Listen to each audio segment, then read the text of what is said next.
L'escroquerie en matière de franchise. Alors c'est vrai que le terme escroquerie est couramment utilisé, mais il correspond à une définition bien précise dans le code pénal.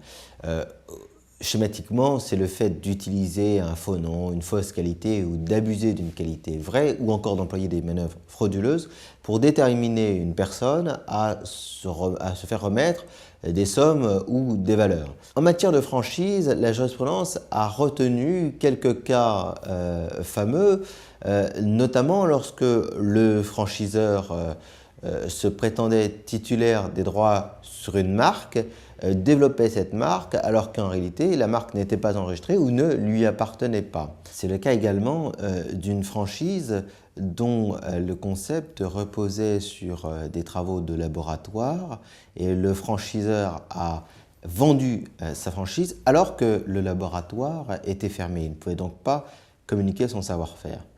Mais récemment, la Cour d'appel d'Aix-en-Provence a eu à traiter d'un cas dans lequel le franchiseur avait développé un concept de bijouterie alors que le titulaire de ce concept lui avait retiré les droits depuis plusieurs mois et que ce franchiseur français n'avait absolument aucune expérience en matière de bijouterie et aucune possibilité de développer ce concept.